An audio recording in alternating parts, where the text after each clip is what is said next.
What's up, world? I know everybody thinking, is there going to be a season 2? This Sunday, I'm going to answer that more with my behind the scenes, and I'll let you know if I'm thinking about doing a season 2. By the way, we was nominated for 4 Streamy Awards, yo. Caught cleaned up at the Streamies. It's on iTunes now. It'll soon be on Spotify. For $9.99, you get all 20 episodes. New Caught styles on deck as promised. If you tag me on the gram, I'm gonna try to show you some love. Thousands of you who brought t-shirts, and I want to put it in a collage to show the love back to y'all. On the floor. Yeah, papi. And in 3 seconds, there'll be plenty more. That nigga eating pizza while you calling him Poppy here. That's Nigga got the meanest smell. Better, no me diga eso. Better, no me diga eso. In Spanish. Come on, Khilil, stop doing push-ups. Yo, what's up, people? This is the director's edition of Caught Behind the Scenes, who is behind the camera, getting all those awesome shots for 20 episodes straight. Give it up for Khilil Hill. Come on, man. Sit up in here, my boy. What's up, boy? What's good? I'm going to interview you, Owen Hill, and my boy Christian, because y'all was the people behind the scenes making a lot of the things happen. Question, where you from? From Virginia, the East Coast. How you get to LA? Melvin, great. He flew me out here to work with. He flew you out. How old are you? 20. 20 years old, shooting all this stuff. Your biggest series in the world shot by a 20-year-old. What's the hardest part about shooting Caught for you? Hardest part for me is learning everything that day. We'll come in, get the script, he'll play it, everybody act it out. There it is. People that we need around aren't around at the time. If they are around, they're in the phones or talking. Somebody will walk in the room, talk to them, so we can never get anything. Stop. It's my job to do the cleanup. Right, but you're gonna step in the room. Oh no, I'm just like saying where am I gonna look? Right. Oh yeah, you're gonna look at the camera. Stop.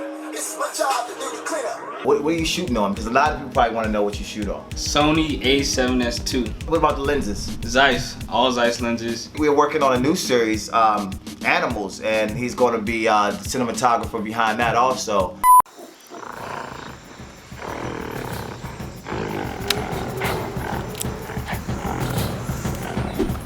Till there's no enforcers left.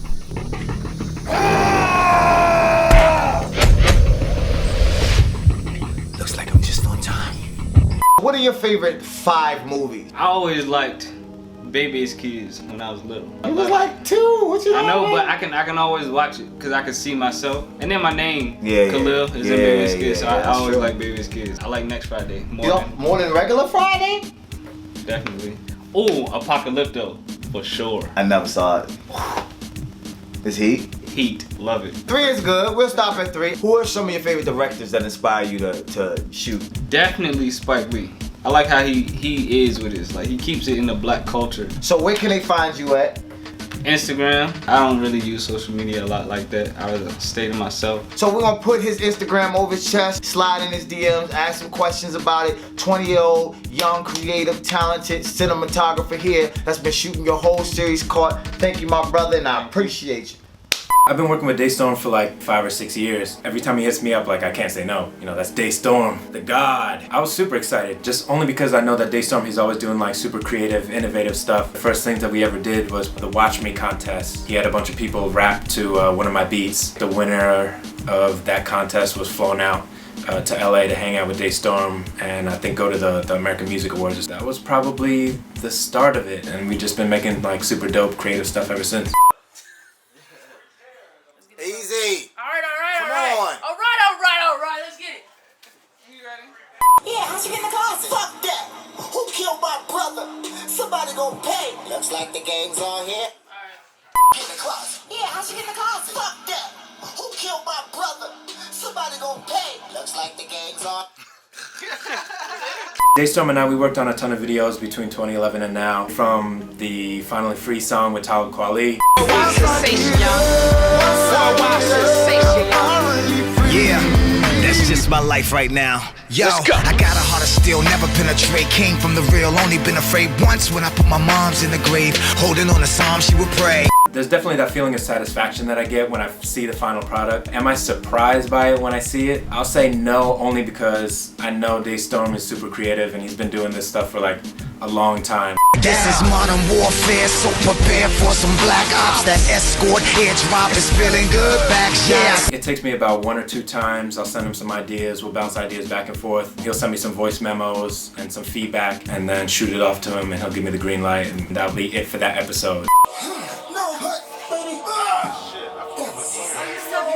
Ooh, that shit hurt.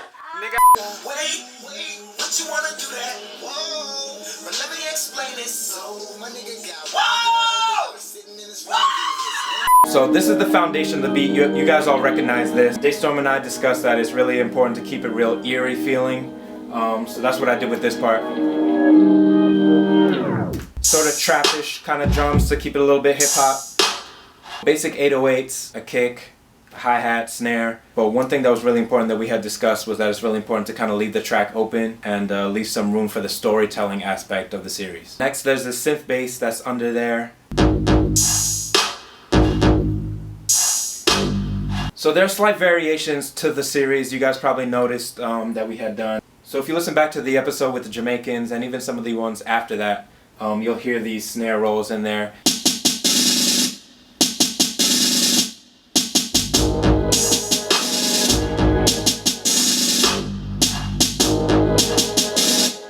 It's Goma. You can't start the party without us. Mira, tell me what's at the warehouse. Why don't we all just wait? So where was it?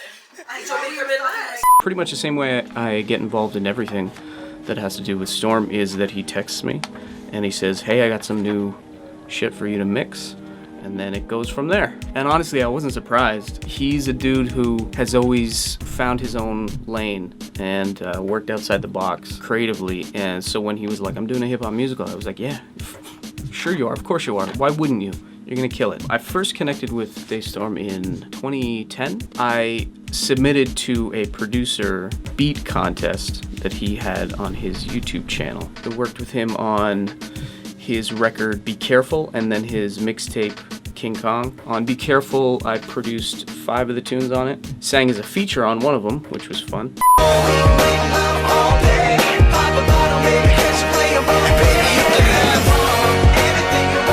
And then mixed and mastered the whole record. On King Kong mixtape, I produced one of the tunes, the tune Invincible, which was featuring Ray William Johnson and Chester C.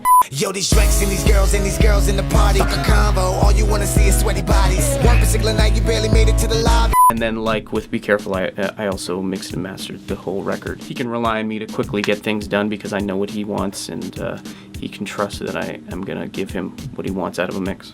Usually you're creative, and that's kind of like the one thing you're good at. We can't all be DeStorm, where the guy is like creative as hell, but also like climbs mountains and like, you know, is a business mogul. There's an echelon that he's at that most us creative folks are just, you know, we get stuck in just being creative, and the other stuff goes to the wayside. Alright, here we go. Close the door. What am I doing? Nothing. Okay. Here we go. Let me just get her line so she can be done. This is your last line, Lely, but we need a wide of everybody. Don't forget to say the look too. Tell me what's at the warehouse. Look, why don't we all just wait? Baby, don't do that. No. Alright. For this project, what made it easier as it went on, get the vocals and get everything sounding right in that first one, and then after that it's kind of like you're just dragging and dropping things into a predetermined template that has things the way you want them. He would send me a Pro Tools session, I'd open it up, and it would have markers for episode 1, 2, 3, 4, all the way, you know, across the board up until episode 20. And he generally recorded the same type of vocals for each episode. So we worked in one session, export those and bring them into Logic. If I knew the series was gonna go 20 episodes, probably would have just kept it all in Pro Tools. My whole connection to the series was audio only. As the episodes went on, I'm a fan of them at that point, and I'm connected to the story. I'm invested, and I want to know how this crazy story is going to end. So it was a lot like reading a book and then seeing a movie. I have my own image of it, and then I get to experience it again in a new way through his vision. Wait, are we snapping or like a snap look? I'm gonna clap my hand and y'all will turn. I was looking the whole time. Sorry. Yeah, everybody look at each other. He said when he clapped out. Look over here, look over and. Okay, one more time. Are y'all looking at the camera? No. Oh wait. Oh my gosh! We're rolling. There we go.